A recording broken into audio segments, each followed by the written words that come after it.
Daisy, you said when you got this part you were really excited to get the role, but what I want to know, what were the days in the lead up to that phone call like for you?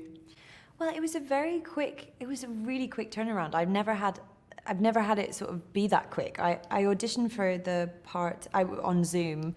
That's got to be weird. Yeah, it was strange. It was strange because my friend Bio was auditioning with me, and he was sort of in the bath.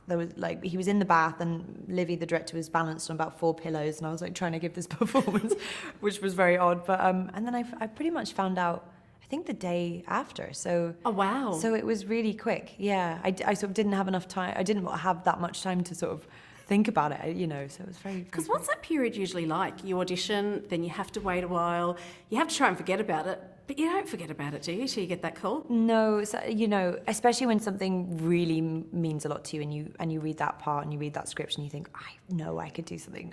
I've fallen in love with this character. It's sort of like dating someone, I think, you fall deeply in love and you're like, I just hope they want me back and they don't go for someone else. You've said that you grew up watching Reese in movies, Reese Witherspoon. She then becomes sort of your boss, and she says about you, Daisy is a once-in-a-lifetime talent. How does that feel? It's very surreal. I mean, I feel very lucky to have worked with Reese, and I could, that she's even seen my work is sort of wild, to be honest. So, I think Reese is such an exciting producer as well. She's an incredible actor, and I've grown up watching her work. But what she's doing with Hello Sunshine is also just amazing, because she really wants to sort of support women and pull them up and give them opportunities behind the camera as well as in front of it. So yeah, she's really cool. Talking about women, this centres around Kaya, and director Olivia Newman has said, I think everyone resonates with Kaya on a personal level. There's a little piece of Kaya in all of us. What part of Kaya do you connect with?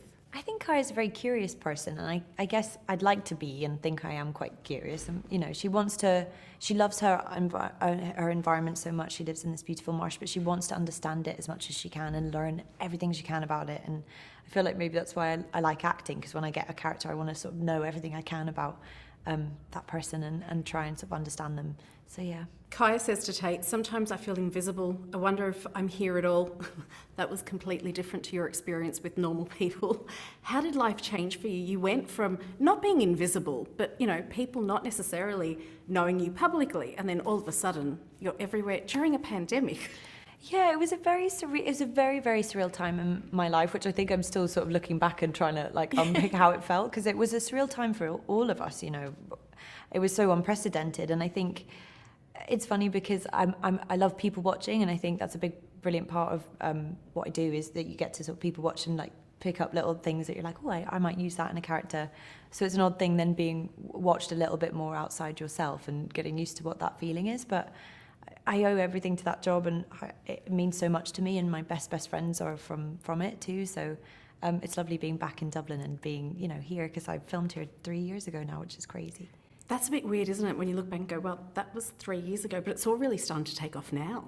Yeah, I mean, and it's crazy that 3 years have gone past. I don't know if you feel this way, but I feel like I blinked and now I'm 2 years older. Yeah. Where did that time go? Because it felt like time went in this weird time warp during that experience. So it's so weird to me that it was 3 years that we first started on that job. Must have been nice, though, to sort of take it all in, get into the public eye, but not been in contact with everybody, and then go out there and have your best friends experiencing this stuff with you. And I mean, you were at awards ceremonies, MET Galas. What's been the most surreal non-acting thing that's happened to you in the last couple of years?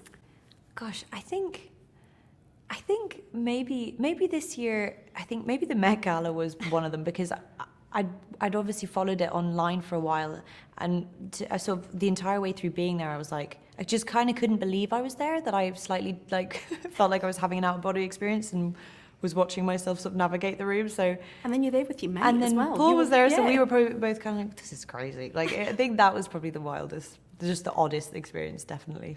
I know you've got a lot coming up. You can't talk about what's coming up. So can I ask you a different question and say, how are you feeling about the projects that you have coming up? I'm excited. I think they're very different again, and that's kind of what I want to try and do with the choices I make, is first of all work with filmmakers I admire, but also try and just challenge myself and play characters I haven't explored before. So yeah, I think they're quite different, so I'm excited. I'm looking forward to all of it because I love everything you do. Daisy, so lovely to meet you. And you. Thanks, you. Daisy.